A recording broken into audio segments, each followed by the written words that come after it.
It kind of helped them advance. I mean, do you think this was a conspiracy? Got to go with Jacob Butter. Got to go lefty. No, we're talking about the players. That's tournament champion to the podcast. There he is, right there. Oh, he doesn't even know how to watch. Go to YouTube.com and search Down Lane Podcast.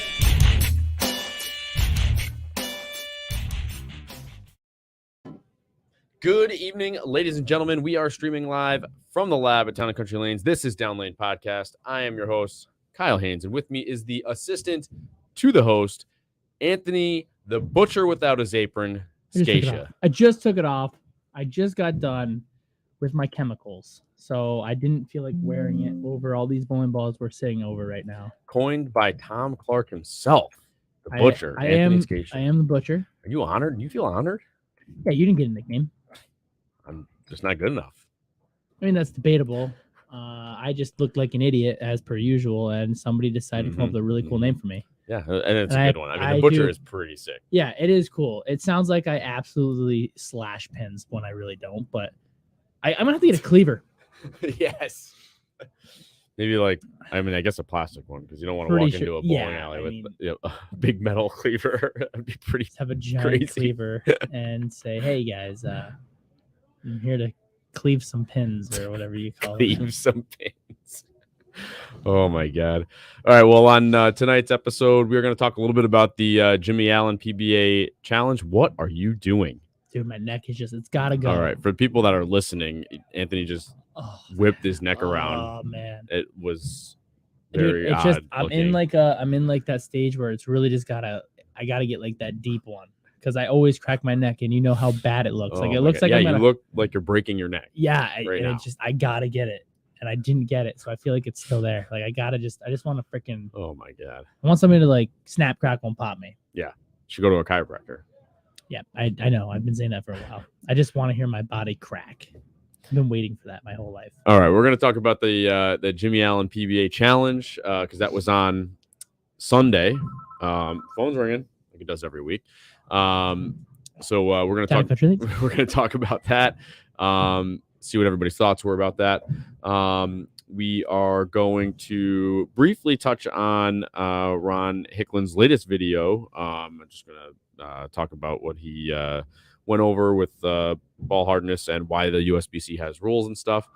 See if you guys watch that. And did you say rules? The USBC has rules? If you guys have any thoughts on that, and then we're going to get into a little bit about how our season's going so far in the first 7 weeks of the year. So before we get into all that, we can talk about new equipment. What you're going to drill? Maybe. What Austin's going to drill? Maybe. Heck yeah. That's my favorite kind of topic. Before we get into all that, Anthony, how was your week this week? Well, it's Thursday, so we're here. Get out of town. I'm the guest again this week, so it's honor. I'm honored to be here. Thank you too for having me again. It's been all right. Last night we bowled on 42 feet. I feel like I'm making some strides, some small little baby strides in the. Some people would say baby steps. Yeah, baby strides, same thing, just different words.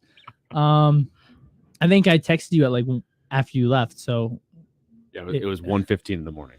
Yeah, and I still had to close, but we were having some fun. Oh, by the way, I can talk this week. Yeah. It's even better. You have a voice. We can hear you. I have a voice this week. We're getting there. The cough is still there, but you know. Yeah, Charlie Mitchell was on the program last week. Wait. Yeah, Charlie Mitchell was last week. Yeah. And you didn't even get a question in because we couldn't hear you. Yeah, I tried my best. Yeah. Funny enough, people now have it Janelle's mom has it, and Yeah. she is no longer able to talk either. Yeah, it's going around. We got a good old front nine right in front of Do us we? too. Yeah, we got a good old front nine. Just drilled a Power Torque solid out there too. So Wow, front nine alert. anyways, back to what we were talking about. 42 feet IBF 42 feet. youth. Aero 2022 IBF. International Bowling Federation youth 42 That's feet. IBS. Yes. And I think it was about 27 mils last night. Yeah. I mean, Kyle came in second. I think I edged you out by 4 sticks. I actually thought I needed to strike out to win. I got the first one. And I'm like, man, I really need this one. And I kind of clawed it a hair bit. I'm like, man, I just lost to Kyle by a few sticks. Turns out I won. I needed to strike out to keep the pressure on you, and for the strike pop. Oh, and then, well, of course, you always need to strike out for the strikeout pop. But yeah, I had the front 7, I think 6 or 7, I can't remember.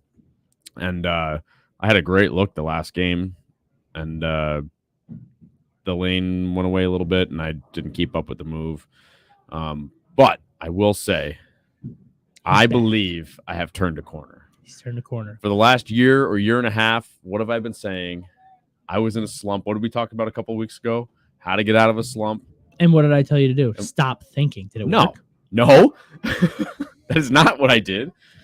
We talked about practice. And what did I do yesterday? From the Instagrams, you were using a towel. Yeah, well, not just the drill, but I came in because I had a free minute. Like it was like you had an appointment cancellation. Yeah, so I had a couple of minutes. So I came in and I did the towel drill because the towel drill always works for Kyle. That's right. It is kind of something that may or may not work for people like you that have a wide open swing. Yeah, I've got a different swing. We chatted about it. I'm like, that would never work for me because I get my shoulders up the lane instead of keeping them parallel. So my arm is more. The towel drill is more of a square game. Fix. Right. Because if you're an open player with your shoulders open, there's not a huge chance. Anthony just slammed his fingers right into the corner. Right into the synthetic lane. Yep. There's not a huge chance that your arm swing is going to be outside your body. Right. Because the point of having your shoulders open is to bring the ball in nice and tight. I mean, you could have it. It's a possibility. Yes, of course, it's a possibility, but the chances are slimmer that you're out there, and higher. The chances are higher that you're nice and tight to your leg, your slide leg. Yeah. Anyway, so I came in, I did the towel drill so that I could make sure that my arm swing was nice and tight to my slide leg. I wanted to make sure my hand was behind the ball. And then while I was doing that, I kind of realized that my timing was not great, which I knew had been a problem because I didn't like how slow I was walking, and it felt awkward with how the ball was getting through my approach. So I backed up on the approach, got my feet moving a little quicker, longer strides. And I think that just touchdown Jesus. Yeah, just changed everything altogether. So I think last night when we came in for the harder shot, which was on our side of the lane. Oh, Austin, you weren't there, but on our side of the lane, the righties, our side was 2.6 to 1. The lefties, Anthony, was 3.6 to 1. So he had an advantage over the righties. It's not false.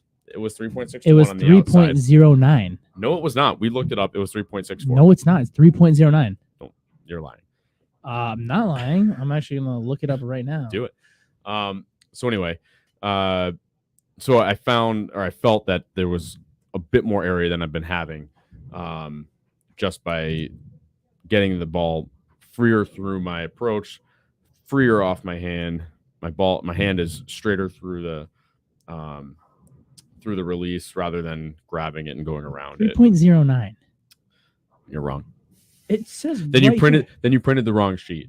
No, I didn't. All right. It says right here. 3.09. Can't even zoom in. All right. 3.09 right there.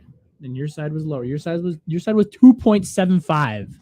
Well, the sheet yesterday said 2.64 and 3.64. Whatever, all right. Dude. All right. Either way, it was still a fair fight. Fairish fight. You guys are just jealous. So anyway, it did help create a lot more area when you're a lot more freed up than be walking slowly and dragging. I just don't like dragging the ball through. I like don't drag a lot more. What did I just say? I don't know. I wasn't listening. I know you were looking up for the pattern. Yeah, because I had to defend myself. No, that's what I just said. I said I walked faster, had longer strides, got my ball free through my approach. Why'd you just say longer steps? I said both of those things. Longer strides. Oh, like baby steps? I get it. The joke came full circle. Bang. Roasted. So anyway, bowled pretty decent last night. I don't think I missed any makeable spares. I'm trying to think. I did. I missed 3 7-pins last night. And that's embarrassing for me that I still lose to you by 4 pins because I only missed. I mean, you know, it's. I missed a washout, so I guess that's technically a makeable spare. You should have made it. It was a good attempt. Yeah, I should have made it. You know, for me, I just don't leave those. Pin. You know, I just don't. But then I made the second washout. You did. But Zach Phillips, thanks for your comment. I appreciate what you wrote. You had the most impressive score. We do need to give a shout out to Zach. That's right.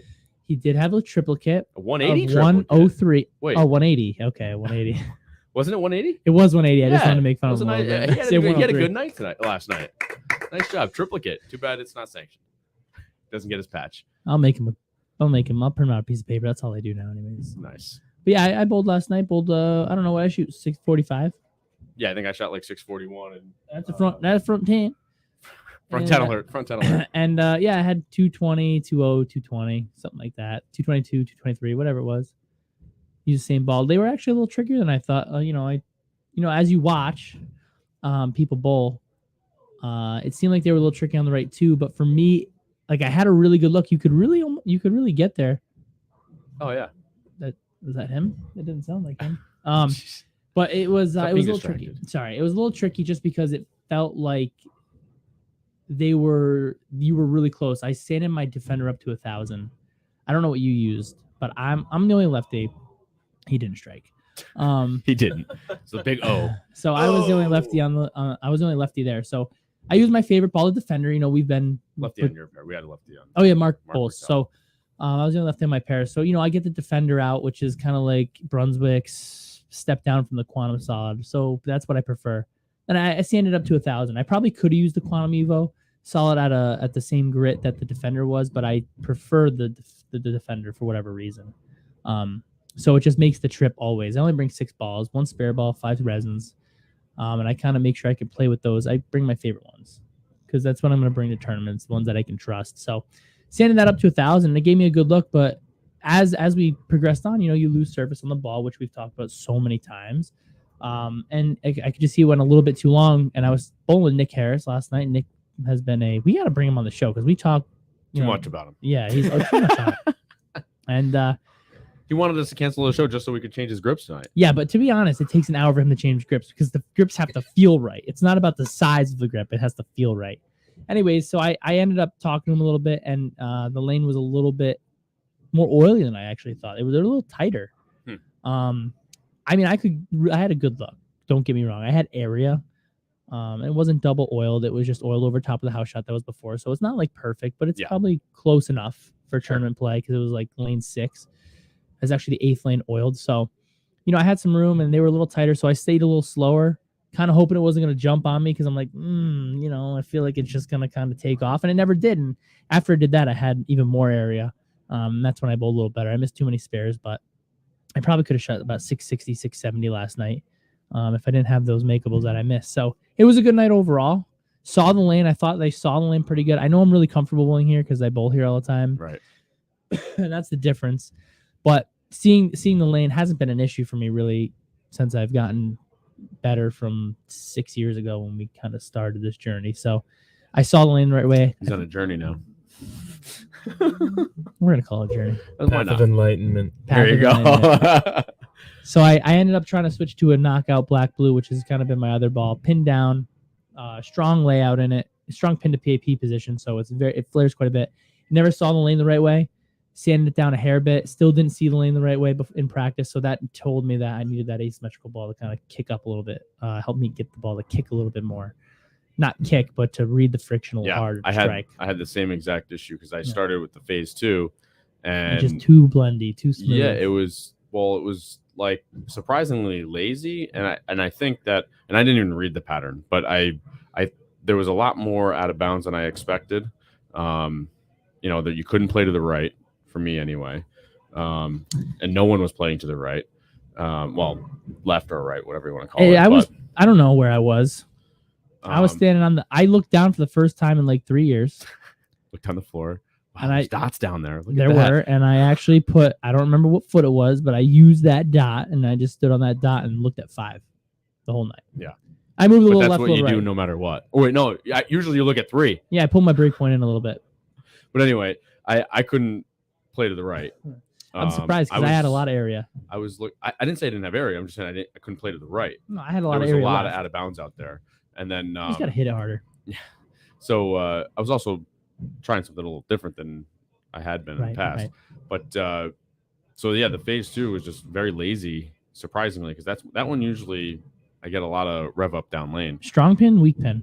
That one was the weak the pin. older ball. Yeah. Kyle doesn't like the stronger layouted one as much. Right. But now this one's also getting pretty old and beat up. But anyway, so then I switched to the UC3, and that one also because it has the urethane in it. Reactithane. It actually created a little bit of hold in the middle. That's what you threw the last game for 240. Yeah, well, I threw it for 2 games. And I tried a couple other things here and there just to try them. But the UC3 was the best ball the whole time. And I even had a little bit of not swing room right, but just like if I missed right, it did rev up because of that asymmetry, the asymmetric core. So it would roll a little bit early and start to roll in. And then I don't know why it did react better if I missed a little right. It was interesting. Yeah, I don't know. It was a good pattern though. Takeaway from last night, Kyle's back. That's right. Anthony looked down at the arrows for the first time in 3 years and threw the same ball, one of the same 6 that he's thrown the past few weeks. So, Zach, at least I threw strikes last night. So did Zach. He shot 180. Zach Phillips said I could strike from anywhere. Thank you, Pizza Wings. I did get my voice back. It's great to be here today, and thank you for joining in.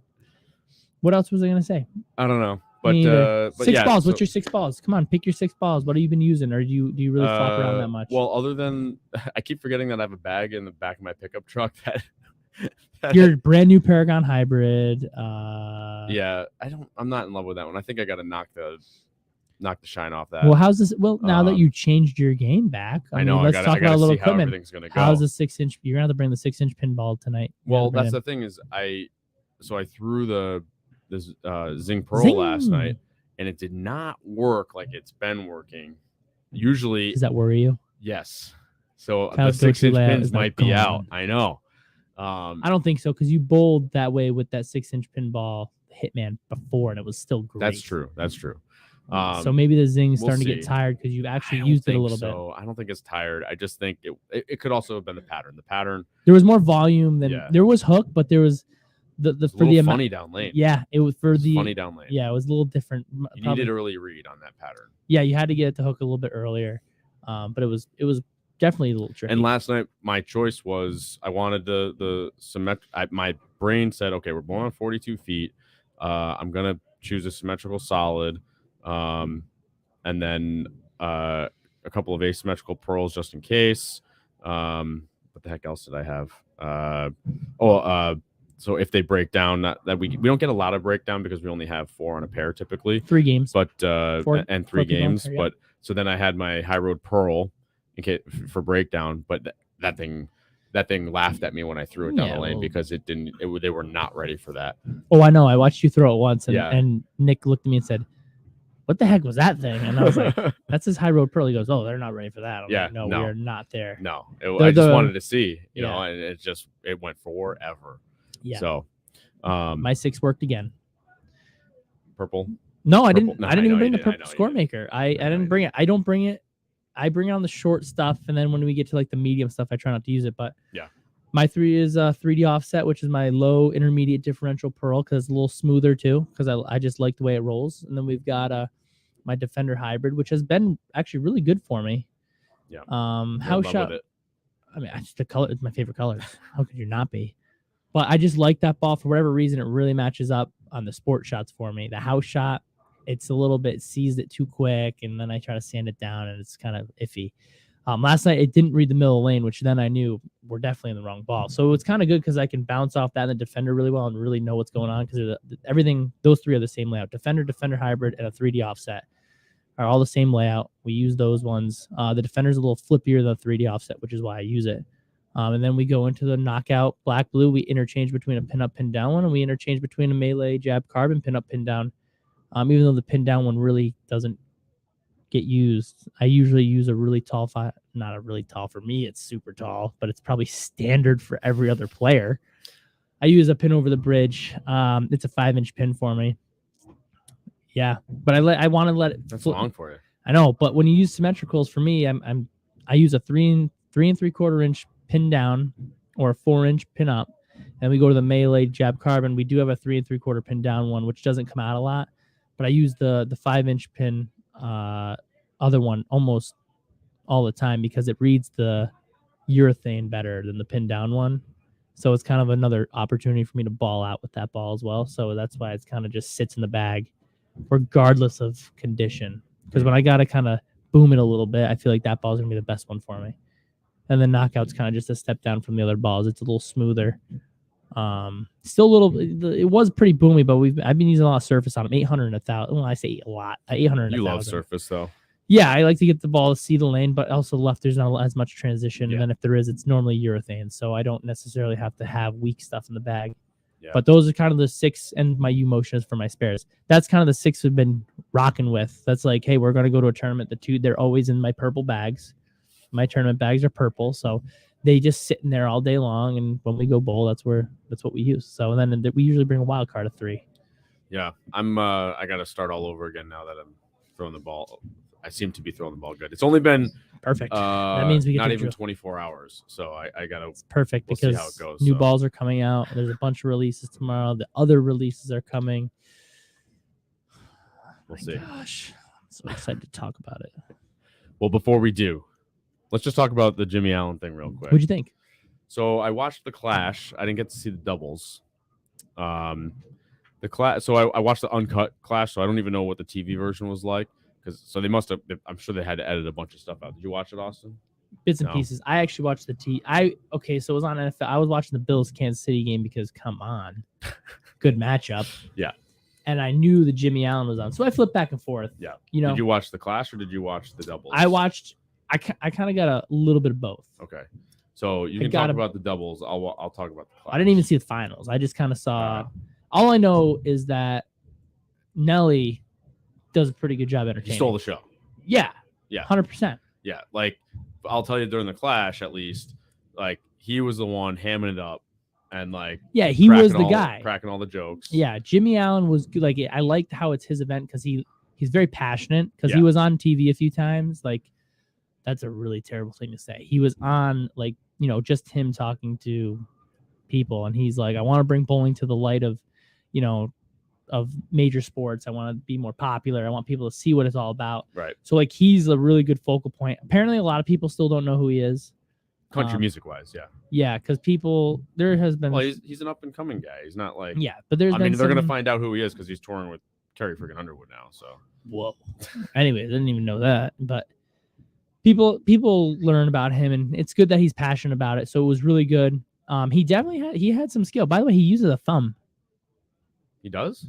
Pretty sure. I mean, I don't really know. They did not follow USBC rules because Nelly had a thumb too. Before he bowled, he would like put his thumb in the thumb hole and like pop it in and out twice and then not use it.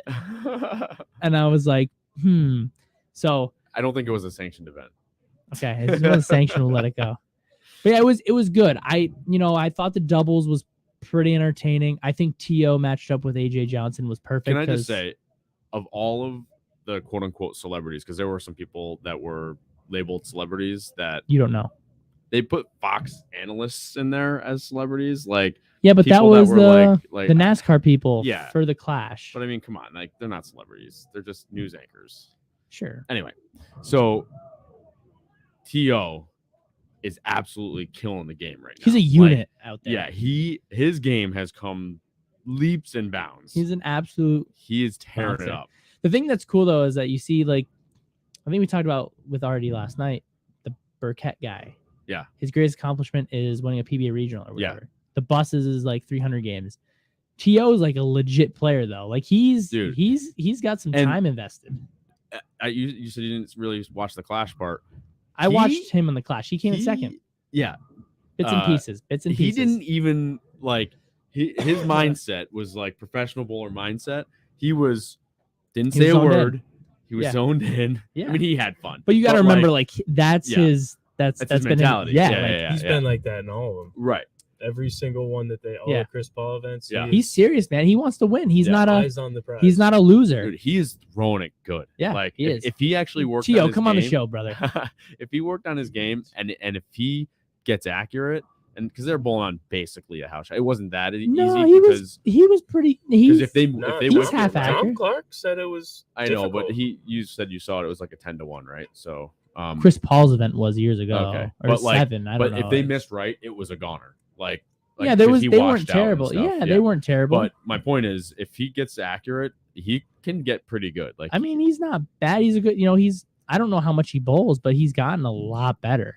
Yeah, Chris, I totally agree. Nelly was the most entertaining part of that show. I completely agree. He stole the show. He stole the show entertainment-wise. Yeah. The person that stole the show bowling-wise, by far, obviously, is Bella Love Castillo. She a lot of people didn't like that she was on it because they don't know who she was. But she's got like 100,000 followers on FaceBase or whatever it is. Instantgrams. The Instantgrams? Yeah. I mean, that's impressive because I have like 100. Do you really? Yeah, I think about around 100. Wow. You're a superstar.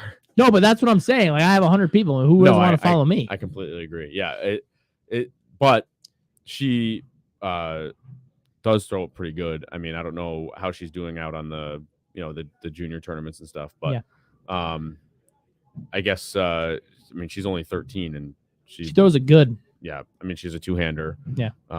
She's purple and just piped it up the soup. Purple score maker. That's right. And then did you guys read Jeff Friggle's article at all about the show? No. I don't read. Fair. He had mentioned that he doesn't really understand why EJ Tackett and oh my god, I'm drawing a blank on his name, Mr. 300. BvanBuren Jr. Yeah, thank you. Why they were on the show. Like, I guess, technically they're bowling celebrities, but it's supposed to be like just the outside celebrities on the show. But luckily they didn't win. Yeah, I don't know. It was I saw that and I was kind of wondering why they were there too. I mean, Nelly was he was the best. I think Chris, you said it kind of best. The show was otherwise kind of boring. I not even said it best.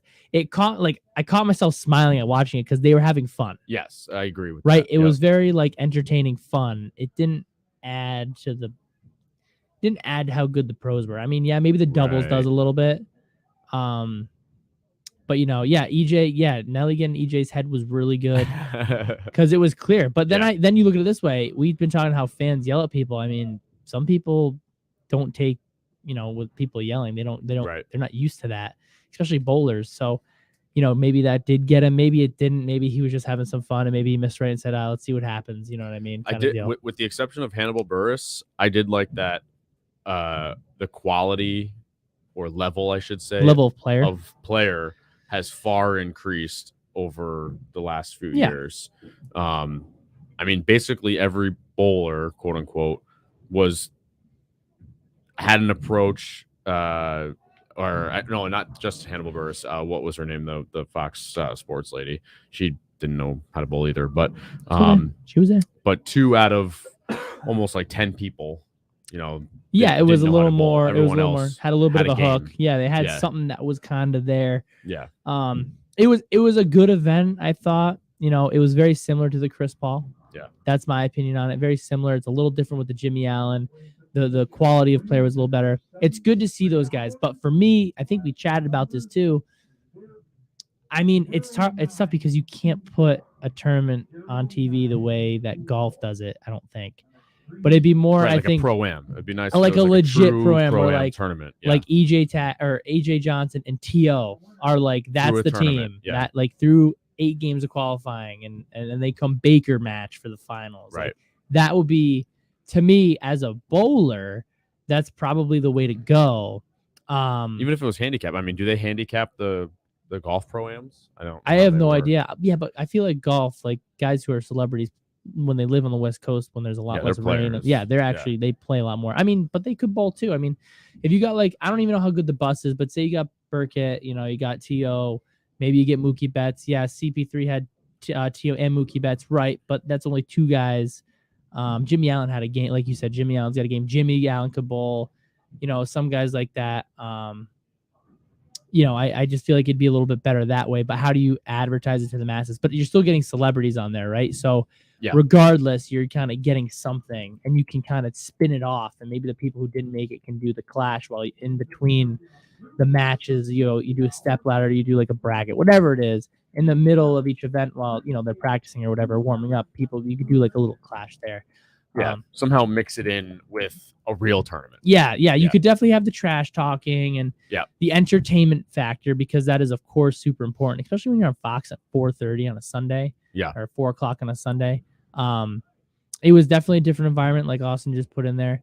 I just think, you know, it would just be a little bit better the other way around, and then have all the other guys who didn't make it come back and kind of create a crowd and entertainment that wise. Maybe have the singing after or prior to the event, make it like the after party or the before party, and then add that in. And like we talked about before, I'd like to see all of the PBA players there, or a lot of them there, and showcase the players and do reports on them and show their background and their history. Like you said, it could be like a kickoff party. It could be a bowl-off party. Well, you have to decide which way you're going. Are we doing an event to further push bowling and enjoying bowling, or are you pushing the PBA? Then you have to find a way to balance both. The Jimmie Allen event doesn't really focus on the professional bowler side of it. Right. They just it's true. Entertainment. Yeah, you're fun right. Times. Yeah. I think they're right with that, because everyone has that option to watch pro bowling anyways. So if you bring them into an environment that's like, oh, that could be my environment, like that's how I bowl. Yeah. You know, I think that's, you're reaching the more average guy, the guy who wants the broader perspective of everything. Yeah, he's right on that. Yeah. But I feel like and the other thing too is like with what's it called? The clash and the actual event itself. It's a lot of time. So where would you fit in, you know, PBA profiles, or how can you highlight stuff like that when there's already, you know, you've got an hour and a half, 2 hours. Is like it took them, without the editing, because it's obviously all taped. Yeah. Uncut was like 2 hours long. Yeah. Oh, that's right, Paige. I forgot you went to the actual event. So so the concert was the hour before and was awesome. The strike challenge was way too long with 13 people. I completely agree. I watched it uncut, like I said. And I can't believe she didn't send us any insider video. Yeah, what the heck, Paige? Thanks for nothing. Wow, you guys are mean. I just think it would have been. I think it would be better with a pro-am and then maybe a small strike challenge with like some bigger name celebrities. Yeah. And while they're bowling, you know, the doubles and such, you can maybe highlight the players there, and then when they're doing the clash, you can highlight the other players. Right. That way you can put names to faces. Maybe throw some pro guys in the clash. Not a lot, but I'm sure they could probably figure that out if they really want to do it. But it depends on how they want to take it. You know. Yeah. If they really want to appeal to the masses, they have to have more entertainment. With the right marketing personnel, they can figure it out. Why are you not there? You should be the marketer. Anyway, don't forget, guys, like, subscribe, click the bell to get alerts. We're going to move on to our next topic. Check out our Etsy shop. Speaking of our Etsy shop, last night we had Stanley. He won a Downlane Podcast sweatshirt. Gave us a nice comment. Will Bowl for food, because he tuned into our Sports Shot giveaway on Wednesday night, where we are here every Wednesday bowling on the tough stuff. And you get to tune in and watch us be dreadful. And actually, we bowled pretty good last night. But he gave us nice comments. And we're doing a good commented, job. And then in the email, he was nice. You're right. He was very nice and told us how great we were. Which cool. Appreciate it. You didn't have to lie, Stanley, but thank you. All right, so real quick, let's talk about Ron Hicklin's latest video. He posted on YouTube. he went over to USBC. There's a couple of points I want to bring up about it. So it's about how why rules are needed in bowling. Rules? We're talking about rules? And why the USBC has rules because of the whole hardness issue last year, which I know is beating a dead horse at this point. But it is news that we should probably cover. So basically, they opened the door for him and his crew to go to their facility. If you guys watch the video, it's only a few minutes long. It's not very time consuming. And they let him use basically all of their equipment. And there's a couple of points that I wanted to bring up. So one, they let him use the durometer, and if you guys check out the video, did you see it yet? No, I wanted you to kind of tell me about it. Actually, okay. You want me to tell you all about it first before you watched it? Yeah, I want to see what's going on. No? I actually saw it on the YouTubes, but I didn't. Yeah. I didn't watch it because. So was I. I didn't watch it because I just kind of felt like, okay, Kyle's going to talk about it tonight. I want to be surprised. Oh, okay, good journalistic duties. So they have a extremely powerful microscope that observes the needle on the ball. No, needle on the durometer. Thank you. Partially, but to monitor the wear on the needle to make sure that it's actually puncturing the ball not properly. Just soft. Right. So part of the concern is that the needle will round off over time and not read the bowling ball properly. So it also takes 5 hours per ball to test. Hicklin brought their own bowling balls that they made to test. That's sick. Yeah. And I think Mikey made them. I assume he made them. It's Mikey, right? Pinnell? Mikey Pinnell. Yeah. Yeah. Helped them make them. I think that's how it went down because he thanked him at the end of the video. They made a 30D soft bowling ball. 30. Yeah, thing hit the 7-pin every time. So there is basically the point was there's a limit to how soft a bowling ball gets before it's helpful. One of the really cool points that I noticed, which may sound obvious when I say it, but one of the things that we mess around a lot with is surface, right? And we've got solid surface bowling balls to help us read the lane early, but when you hit it with 500 or a low surface, it's reading the lane really early to give you a nice smooth reaction. But sometimes part of the problem, especially for people that have lower ball speed, is that the reason why it's reading the lane, not the reason why it's reading the lane early, but the reason why it's giving you that smooth reaction is two reasons. One, it's reading the lane early because of the friction, but then because of the friction, that weight block's flipping over and dying off and rolling out. So with the urethane, he was explaining how the ball smooths out the reaction naturally, but the energy is stored in the weight block and still carries through the pins, or what's the word I'm looking for? It continues through the pins, drives through the pins much better than a sanded reactive, and that's why you see the area created with the urethane versus a sanded resin. Solid resin. It was really interesting. You were telling me about that, and I did not catch on. I saw the text too, and I was like, I don't get it. You got to watch the video because he's explaining how because I'm thinking the about weight block loses all its energy, right? Which makes sense because the friction is killing the energy of the weight block. Yeah, resin is much more responsive than urethane, right? Would we agree? Meaning it's grabbing the lane more. Is that what you mean by responsive? When it makes its move, when it sees the friction, it goes. Yeah, right. It goes. Yeah. Meow. The urethane just kind of smoothens everything out. Right. And so it doesn't use its energy as fast, but it's still hooking early because the cover is strong. For me, this might be wrong, but the way I look at it is the reason urethane for me is so good on short is because it's the strongest cover I can put on a ball. So it reads it early, but it doesn't. And it just kind of blends everything out. If I use resin, it just sees it and goes. Yeah. He explains it much better than I can. But what he explained in the video made so much sense to me. I get it now. The urethane, excuse me. It hooks early but continues down lane. Yeah, the weight block inside of it doesn't lose its energy. Well, it's also a weaker weight block, so I wonder if that's why. That could be it. Because typically they use, like, if you look at the best one ever, which is a purple hammer, the weight block is, there's a higher RG on it. Also because that they use a thicker shell and the diff isn't as high. So when the weight block can't create that torque, it doesn't really use the energy all in one shot. It doesn't make a really short hook zone. It's got to kind of round everything off. And the urethane for me is so soft or hard, or not hard, but so early on the lane that it doesn't really blow it all off in one shot. It's kind of just a little bit more smooth. Yeah. So that's why I could probably see that. But I just get what you say the other way. It just hooks too quick and it just goes right when it's too low of surface, like resin.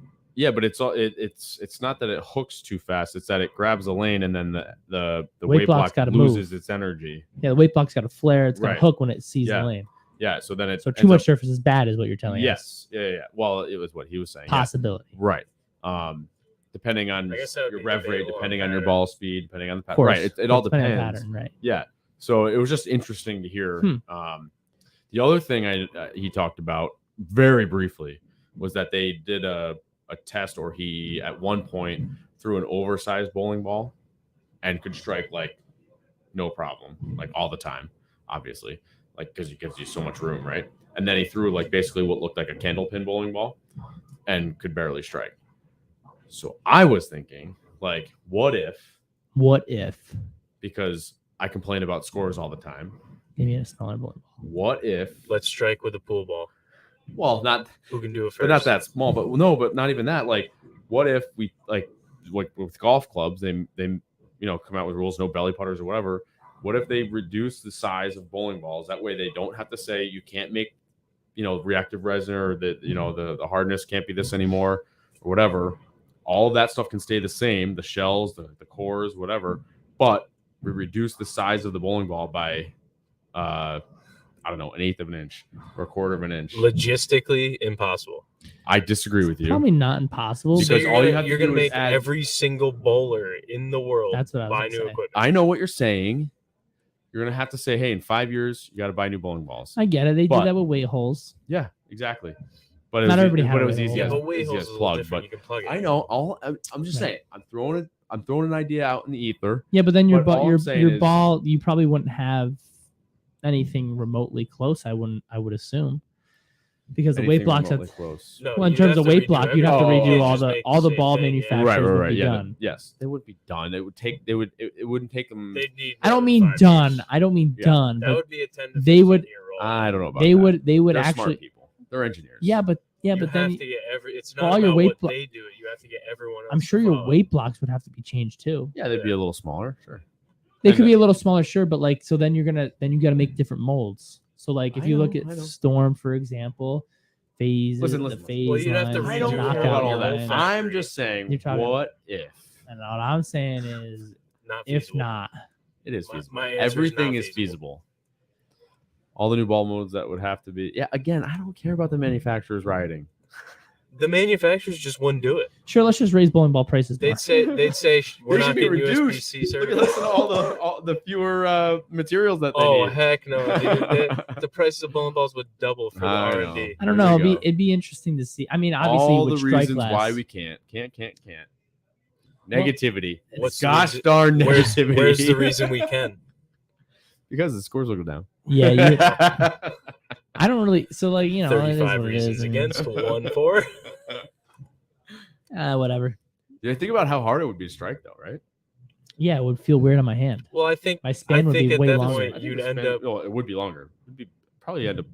It'd probably feel very close. Especially a 1/4 inch or 1/8 of an inch would not be much different. Oh no, let's do that to your ball. Let's shave your. I want to try it. I got the Haas. We'll just throw it on there for an hour and a half. 3 days. For a 360. So hey, Kyle, I got to compromise. Something easier than changing all the balls. Why don't we just make the pin smaller? That would be really difficult on all the machines. Easier to strike. If the ball's bigger and the pins are smaller, no? No, because they have less chance of hitting each other. Yeah, but at the same time, if your ball's bigger, if your ball is bigger, it's gonna hit more pins in a sense. It's gonna be able to touch more. There's a wider gap between your ball. Well, your ball doesn't wider touch gap. it. Yeah. I guess. So I know what you're not saying. like now. shorter. Makes sense. Yeah. Just literally Just skinnier. smaller scale, yeah. Like candle pins. Yeah, make it the same weight. Be just like make them smaller. 10-pin bowling with candle pins. Well, to be honest with you, they probably can't do that because you can't buy bowling pins right now. So, like they're on You like can buy them. They're just, Huge back order, huh? just can't get them. yeah, they're probably. I think they're about half a year behind, if not more. That's believe nice. Anyway, so that was some of the few things that I picked Very up. cool, Kyle. Anyway, go watch the video. It's only a few minutes long. Shout out to Ron for doing good Yeah, work. Ron's Again. always doing some And crazy send Kyle scientific all stuff. the emails about whether you're against or for the changing of the bowling ball. That's right. sizes. Downlanepod@gmail.com. All right. So Anthony wanted to get into some equipment talk. Did I? You do. You did. He There's does. a new gem coming out that you're probably Slot gonna it. get. It's already ordered. Well, I don't know. I mean, I figured we'd talk about we're 8 weeks in or whatever we are now. 7. Sure. You're bowling on sport shots. You'll be back after your rotator cuff is healed. You bowl, Austin. everybody's bowling leagues. I'm massaging tonight. I know where the insertion and exertion points are. I took that class. Anyways, that means where the muscle starts begins or ends and begins. Okay. Anyways, Mind out of the gutter, Austin. so what do you think, Kyle? I mean, we'll start with you. I mean, there are 4 new balls coming out from Brunswick. Yeah. The Phase 5 is released this week, and then All right. Listen, Phase 5 is obviously. I'm not going to get it like right away. well, I was just don't- gonna tell everybody what was coming out. Oh, okay. Go ahead. That way, people. Well, you said, know. "What are you going to do, Kyle?" So I was about to I tell will you. get there I'm after. going to get the Phase 5. So Like, this it's gonna Friday, happen. you've got the creamsicle, Deviate Verge, coming out. Creamsicle. Oh, It's like, orange and white. oh, that one right there. Yes. Yeah. You've got your Defender Hybrid. Ugly as sin. The creamsicle. You're I'm disgusting. sorry, it is. You've It got does your, look like sandpaper, though. It is, and I like sandpaper. Yeah. You got your Defender Hybrid. You've got your Track Legion Purple. We've got a Radical Rattler, which looked really good last That night. looked really good. Yeah, we got a little demo one here, and he Yeah. was able to throw it because he had it. Mhm. So Artie Hoffman threw it last night. Yeah. He struck it well. It was pretty Listen, cool. Artie Hoffman's a good bowler, but he made that ball look really good. Yeah, we got a demo one here. So if you ever want to try them, come down, put your interchangeable in it. And then he, I think that was the only one he tried. And then we have an innovator here. Oh yeah, that's the new. That's like a 3D the offset new just from Radical Mopanel, Heritage Series. secret ball. Yeah. Heritage Series. So it's Or stuff he secret hasn't block, used. right? Yeah, well, it wasn't Or is it- secret. I know, but it never released. Yeah, it was a stashed one. He'll have his own line out, I guess. But yeah, so Artie tried that Rattler last night. It looked really good in his hand. Listen, it looked like it rolled up at like 40-ish feet, and then it just kept. I wonder rolling. if he'll just buy turning. that one and just plug the thumb in because he uses CLT. Because it was close. He said it was just a hair bit short on his Who hand. uses CLT? Artie Hoffman. He does. Yeah. I have to look at his bowling balls. I've Yeah. never noticed. Yeah, he uses CLT. Huh. So that's why he went from For anybody CLT that to doesn't normal. know, centerline transfer is CLT. It's a certain way to Drew your grip bowling the balls. ball. Yeah, But he used that. So I used it. yeah, so he tried that one. It rolled really good. Maybe he'll just buy that one. Plug it up and change his finger grips one Oh, for you don't CLT. buy a new ball and plug it. Fine. But that thing rolled very nice. I often, you know how I am. Every ball's the same. But yeah, like, he they wants don't- one of those. What I mean by that is they don't come out with anything new. However, that ball looked really good. So yeah, so that's coming out, and then It we did, had though. we It had looked really they actually have a Sunstorm, Yeah. which has got spec on it, so it's more of a urethane like cover. It's got like a IQ Tour core in it. It looks like they got the Phase 5 coming out. I think that's out this week. I think they come out Friday. We got 2 or 3 of those in the shop, and then what else? Oh, they got 4 new announcements for November, which is crazy.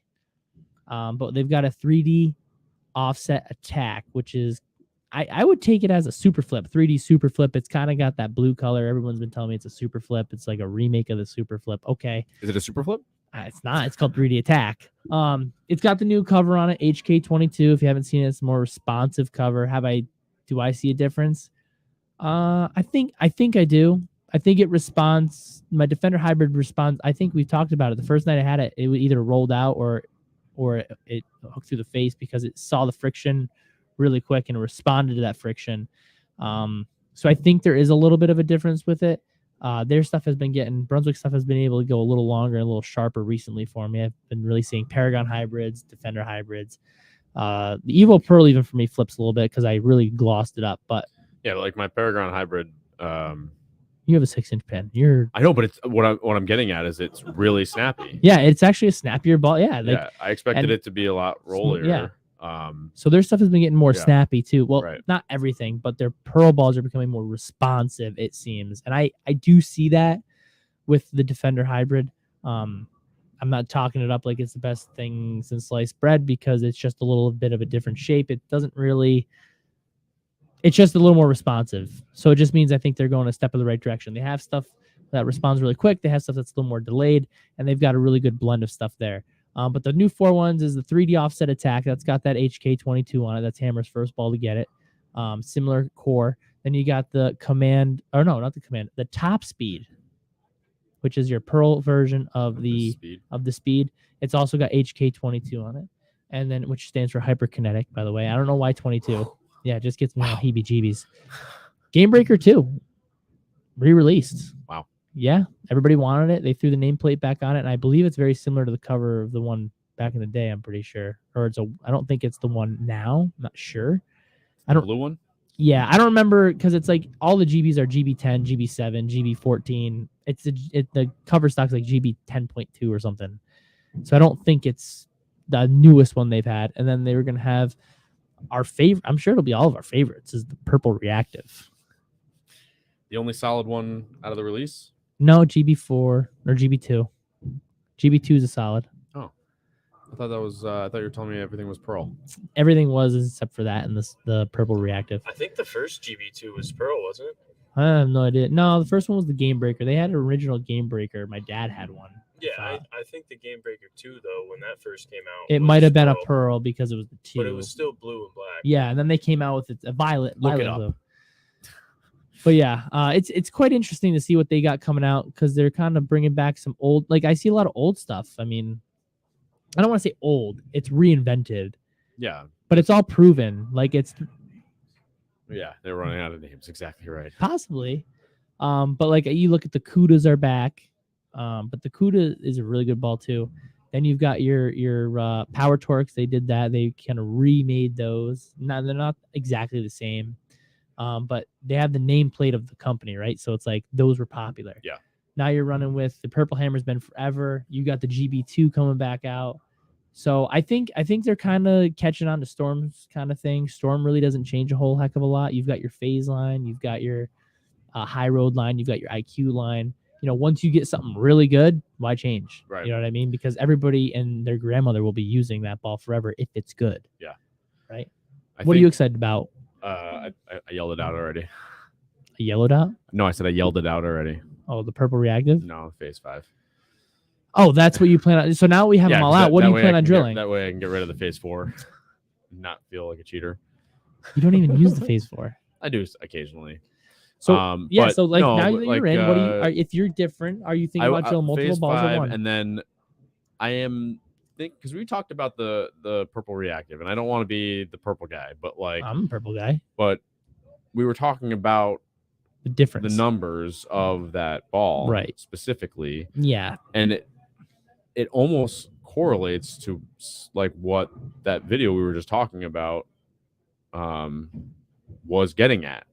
Right, like instead of being a solid ball that eats up the lane and rolls out, it almost sounds like they were using the purple weight block, right? Yeah. So hopefully it actually gets down the lane and continues through the pins. Yeah, I mean usually the big ball symmetricals are better at continuing anyways because they don't have that giant torque that all the new big ASIM balls have. Right. So a little more continuous. But yeah, so I mean you're looking at what's the cover on that again? I'll look it up. I got it right here. But I don't wait for you. Oh, fine. Jeez. But the thing I know is that like the other thing is it kind of started as kind of like let's see what we can do with a cover on it, and it ended up being really good. And I guess the testers were like, we've got to actually kind of like try to going. Yeah, we got to do this. Get this out in the world. So it is the same weight block, but you have to remember that when you aren't using the urethane, you're probably not going to use a thick shell. So. You know, you've got the LED weight block. It's just called reactive solid. So there's nothing. It's probably just a very low level reactive Right. cover, because the idea behind it, from what I understand, is it comes at 500, 1500. The numbers are 258027, so that's a little bit higher in diff. And I think the diff on the 15 pound, at least, purple, is like 265 or something. Yeah. Like, it's on my little card super there high, somewhere. yeah. Yeah. So it's lower in RG, so it'll roll a hair bit earlier, but it's not even close to what we're normally seeing. We're normally seeing now 248, 252s, or really 5.2 is kind of medium range now. It seems like 248, 246. I don't know if any of them are like that. They might not be that low, but it's very close. We're seeing that stuff, and now and with diffs of like 054, 050, 048, we see a few middle of the road balls at like 032, 038 with stronger covers. But now you're gonna prove me wrong. Am I right? 265, 017 or 016? 15 pounder. 265, 015. Oh, wow, it's pretty close. I know my purples. But this one, because you're not using that weight block and it's way lower in diff, I think it's 02. What did I say? It was 028? 027. The new purple reactive, because you're not using that thick shell, so it does change the diff. The weight block does become a little bit more dominant in the core, and then the RG is lower because they're not using that thick shell outside piece, so the mass goes a little bit more towards the middle. So what they're saying was, after we tested it, we kind of realized that it was really good, and it's going to be something that's probably going to be a little cleaner, I would assume, because the weight block's not super strong, and when urethane's not in play, but you're still looking for that controllability, it should be actually pretty good. You know, guys who can't get urethane to shape the right way, but a lot of other guys are throwing urethane, it should kind of give you a different look that you can kind of stay in the same part of the lane. And yes, Zen U low density. Yes, the 900 Global Lens came out with the urethane with the Zen in there. They had another ball. I can't remember what it was, I think. But yeah, I saw it was all black Zen. Yeah, I saw that cool one. But I think... Which they're all trying to do now. They're all trying to put the big blocks in the urethane balls, the Attitude, the Widow, the UC3. They've always had, Rotogrip always had something a little different. They had that hot cell a few years ago too. So it's kind of been, but I think a hotter commodity. We were talking about, like, I'm in that group where the purple definitely works, the urethane, for me, but purple, I don't have Austin's hand 100,000 revolutions and 18 or 19 miles an hour. And I can't move any more than a couple of boards. Yeah. This should open the lane up a little more, that right? Is what I'm excited about, is where even if it's something where even to the right, the purple might not be working, that could take its place. Or if I have to move in just slightly where I can't go from left to right with the urethane, you're hoping that this will give you that little left to right. Exactly right. Yeah. I don't know. We'll have to see how it is. Packy Hainer, Hain, daggone lefty. He put out a video already. It's already out there. I'm sure they got him his ball very quickly because he's got quite a few subscribers now. Yeah. On the YouTube. So not that he needs this ball because he can bend the purple anyway. He's working the house channel right now. Yeah, he's but he can bend anything. He could have a square ball and hook it. Yeah. But yeah, I looks like it's gonna be pretty good. He showed it on the video. You know, he bowled on a super flat pattern where the urethane picked up really early, and he had to try to send it left, and then it never hooked. And he got it in, and it hooked too quick because it was like a triangle this way, and then it went triangle that way. So there wasn't a lot in the middle. That's what I will say about Packy and what he does video wise. He shows up to that bowling alley no matter what's out there. He just bowls on and showcases the ball. Yeah, but he also bowls them. He tells you what's out there too. He'll tell you what type of pattern it is, so you can get a general idea. And then he goes somewhere else and does it. So he does both sides, which is nice for tournament and house bowlers. But yeah, it looked pretty good because then you got that reactive in there. And not gonna say it didn't read the middles, but it didn't read it as strong where there wasn't as much oil in the middle. So, and it didn't overly hook. It was pretty rounded. He does hook it, so I'm sure. The resin you're talking about. Yeah, the purple. Reactive. Okay. Was a little bit different. It seemed like it was a hair bit better in that type of a situation where the urethane really rolled up early. That one kind of pushed a hair bit more for him. Ended up he used the wrong one because he has two of them. He has a strong one and a weak one. And the weak one looked way better because it didn't pick up nearly as much, and because the resin got a little bit down the lane a little further. So regardless of what ball you use, you could kind of see because you have the same layout on both purples. The reactive and the urethane. So we were able to get a better read with that. Yeah. So I'm excited for it. Hopefully they're easy to tell apart. The label's white on the urethane and the label's Yeah, orange on your reactive. And it says reactive in the palm instead of That's right urethane. on the in the circle. Which one am I using? Yes. I'm gonna carve out the orange just so I have both. Also, whites. the one's solid and the other one's pearl, so you can see the kind of translucent color in the urethane. I guess, yeah. The other purple, the reactive purple, is going to be very dense and solid. Yes. Yeah, it'll definitely be interesting to see how it rolls. I don't think. Yeah, we've seen a ball like it in the IQ Tour and the counterattack line. Mm-hmm. But then again, I think the IQ Tour's got a little lower RG, and the other one, the counterattack's a little high RG, but they're not as high as this one was, I don't think. So maybe we'll be seeing very similar reaction to the counterattacks. And if so, that'll be good because a lot of guys like the counterattack. Yeah. Because it was kind of that weak ball, but it was still blendy with the solid on it, and a lot of competitive players used it. I drilled 2 of those suckers. Yeah. Yeah, they were good. You had to drill them strong though. But that's the only thing now that we have to think about for the purple score makers, or now the new purple score maker. Hopefully, how do we drill it? Yeah. That's the thing. Because do I use my urethane layout on it? Because I have a special urethane layout that I use on your urethane stuff, or do you change it a little bit because now it's reactive? But then you look at it, okay, weak core. I don't really think the cover's super strong.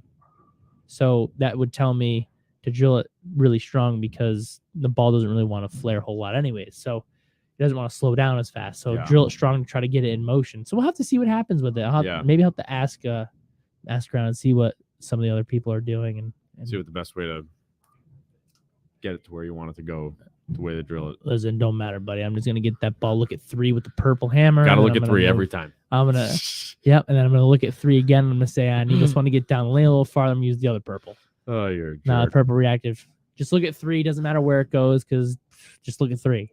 What's the difference? Move right, move left, look at 3. Third arrow or board 3? No, I don't know. You're looking at 3. Third dot?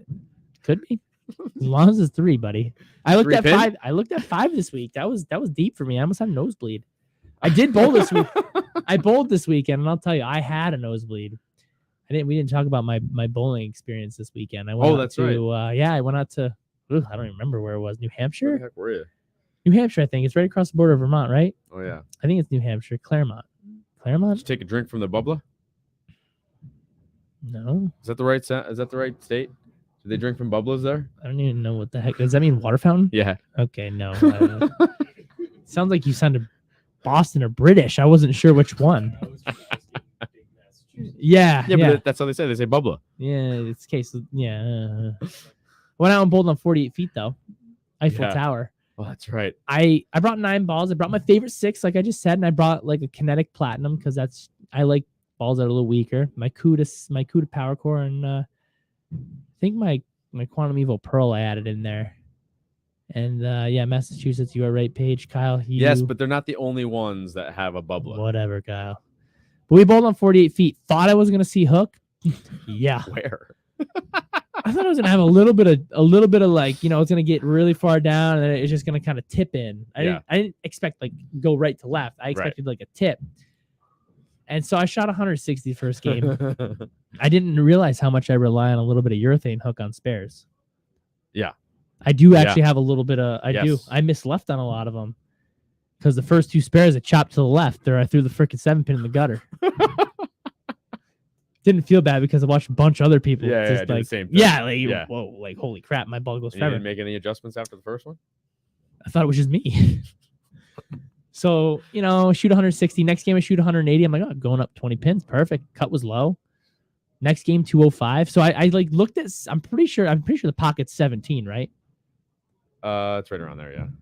I looked right at like 20. Yeah. I looked right at the middle arrow and tried to fade her right in. Yeah. Ball pretty good. Almost like the spinner. Yeah. I felt like I was in Japan trying to do the little top thingy. But I bowled another lefty and he could kind of get the ball to hook, like the track hooked at like 15 feet.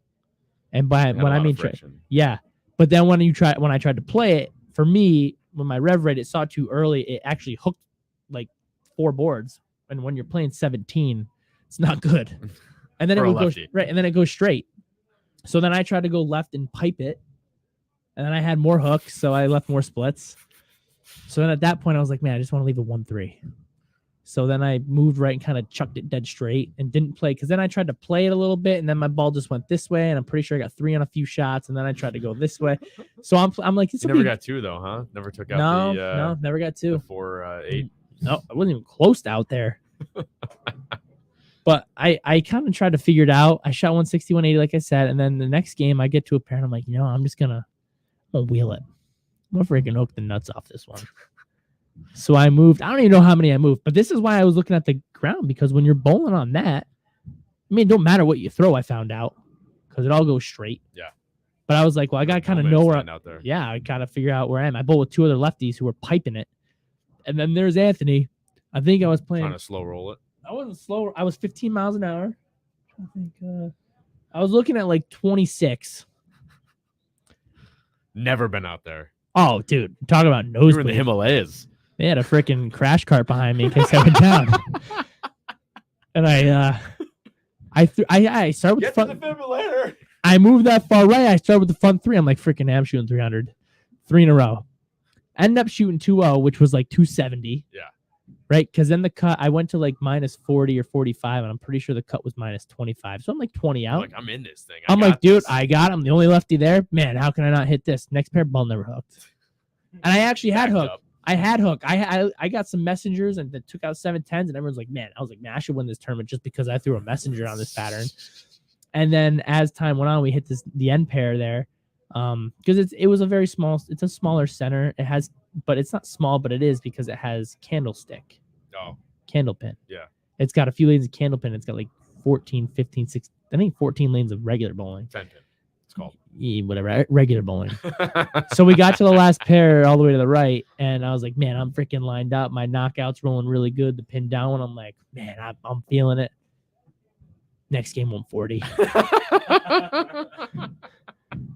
And I thought my ball, like I actually had a little bit of hook on the other pair, and I went to this pair, and I'm like, man, I feel like I'm in a whole nother world right now. But nobody bowled good the pair before, and I was following another lefty, and then the pair I bowled good on, Copping, who just saws on it. Mm-hmm. He shot like 240. Wow. He didn't make the cut though because he had a few bad games there, because they're dependent on what pair you're on too. Yeah. Like they're very dependent. I think I texted you like, man, I'm feeling good. And then I texted my fiance. I was like, man, I'm feeling good. And then she goes, hey, how you doing? I'm like, oh, I'm on my way home. She's like, I thought you said you were doing good. I was like, yeah, that was for one game. So I shoot 140 and go back to like, I don't know. I was like, I think it was 150 because I got to like, I was minus 90. The cut ended up being minus 45 after game 4. And I was like, never say never. If I can just kind of shove her in there, I make step ladder. We started off open. And I was like, well, that's over because there's no way I can string together that many strikes to even get remotely close to what I'm trying to do. I'm assuming the cut was minus 90 because I just kind of packed my stuff up. But the last game, I was like, and this is what you should do, people. Make your spares. Oh, no, go ahead. Don't quit if you're bowling bad. That's right. You never know. So I'm not going to say I quit, but I stopped really like tried to bowl for score. And I tried to change balls and move zones to try to figure out, did I play them wrong or did I use the wrong balls? I ended up shooting 150 the last game, and I'm pretty sure I had 80 in the 7th. And I threw like the back 4 with my kinetic platinum, which I never expected to really use because it's so weak, but I kind of did because we've talked about it. For me, I need the weaker stuff on the longer patterns. Yeah, because you need to store that energy and have a snap. To be honest with you, there was no snap. The righties they opened up, and I read somebody who won. They're like, yeah, I had this lane playing 15 more than the other lane. I said 15 more. 15. I said, what land are you in? Wow. And I don't think they were hooking it that much, but the guy he won, so he obviously maybe they were hooking 15 more, but he ended up winning. Unless he was jumping in front of the gutter on one. Well, you gotta remember there was quite a few two-handers. Actually, it was a good field because on the right side you had some really good young guys. You had some, I don't want to say old guys, but I'll call them older because they were older than the young. Like, there were a bunch of young guys. They were older than the young guys. Get out of town. All right, kind of. But yeah, so it was good experience. I've never bowled anything that long in my life. Definitely kind of know that my game plan going forward on longer stuff is probably less surface. I did use a little bit because I wanted to try a solid and a pearl at 500. I really didn't have a bad look, but my other cleaner stuff just never there really is no entry angle. You just gotta be able to find a way to just get the little. It's gotta roll it in there and just go. Boop. It's just gotta roll. Yeah, you gotta fit it in. It was definitely hard. So yeah, that's it was kind of a bad thing. On Wednesday nights, we got to do the old 50-foot tournament of champions shot. Years ago, that's what it used to be. I'm not. I did my time on 48 feet. I'll watch. Straight up 20. Well, it is straight up late. 25. And before your but we started late. I know, but before your dad yells at us for taking too long. What else do we have to say, Kyle?